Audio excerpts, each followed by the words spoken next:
sesuatu. Ya, ada yang mengambil bahwa Ustaz Adi manhajnya ini menyimpang karena membolehkan demo dan sebagainya. La haula wala quwata illa billah. Antum hadir nggak di kajian? Ya, jadi nggak nyambung gitu kan. Jaka Sembung aja nggak menyampaikan itu. Masa antum bisa menyampaikan hal yang demikian? Ya, jadi kan itu nggak tepat. Saya paham betul. Saya pelajari perangkat-perangkat ulama, pernyataan-pernyataan mereka tentang demo. Saya paham bagaimana fatwanya Syekh bin Baz, ya pernyataan Syekh Al-Albani dan sebagainya dan ulama-ulama sebelumnya. Saya paham. Tapi persoalan yang ditanyakan pada saya bukan demo. Persoalan sikap menyikapi aksi teman-teman di 411. Apakah dibenarkan? Tidak gitu kan?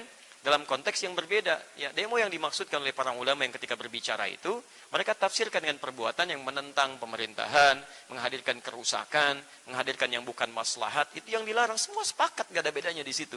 Nah, cuma ketika antum lihat di sini, ingat, dalam hukum itu ketika akan melakukan istinbat ahkam, menetapkan hukum, jangan samakan satu kalimat dihukumi dengan hukum yang sama.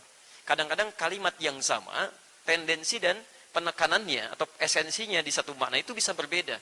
Saya contohkan begini, pisang. Apa itu pisang? Halo? Apa? Buahnya bagaimana? Kuning panjang. Tanyakan sama orang Jawa, apa itu pisang? Pepaya, gedang gitu kan? Silahkan cek kalimat yang sama, maka apa antum akan hukumi semuanya seperti itu? Beda.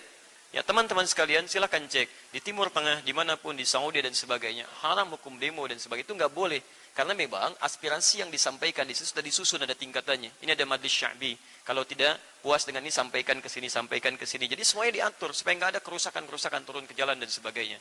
Maka ketaatan pada penguasa ulil amri pada itu wajib hukumnya nggak boleh dilawan mutlak di sini. Ini kalau anda tanyakan hukum demo kepada saya akan jawab seperti itu umumnya. Tapi sekarang pemerintah kita memiliki sistem yang tidak sama dengan di luar. Mereka sendiri yang menyuruh kita untuk melakukan itu. Karena membuat sistem dalam pemerintahannya. Ya di Undang-Undang 9 tahun 1198. Ya di bab yang pertama, pasal yang pertama, di nomor yang ketiga. Posisi paling kiri sebelah bawah. Nanti maju lagi gitu kan ke yang lainnya. Itu saya ketika akan membuat hukum, bukan cuma begini, enggak, saya sampai neliti Pak. Sampai neliti saya. Saya mau berusaha memahami tafsir Ali Imran saja, ayat ke-14 tentang emas. Itu saya sampai diundang ke Al-Mahera, belajar sampai masuk ke tambang, Pak. Masuk ke tambang sampai lihat bagaimana prosesnya, sampai mengenakan pakaian tambang, saking ingin pahamnya tentang satu kalimat dalam Al-Quran. Jadi kita harus lihat ke dalamnya, jangan cuma lihat emas, tapi antum nggak tahu wujudnya. Nggak tahu wujudnya. Tiba-tiba keluar ada Mas Roy, Mas Tony, Mas apa gitu kan. Bukan emas yang dimaksudkan. Kami ketika ada ayat afala yanzuruna ilal ibili kaifa khuliqat menafsirkan itu bukan dengan pemikiran, datang ke kebun binatang. Lihat unta.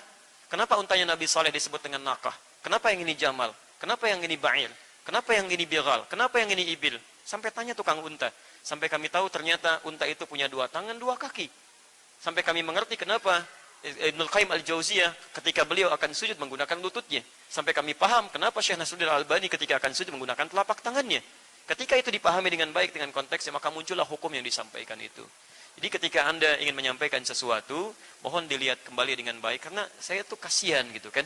Kasihan, sudah surganya belum jelas, ya mengurusi surga orang lain, tapi tidak sadar mengurangi pahala sendiri gitu.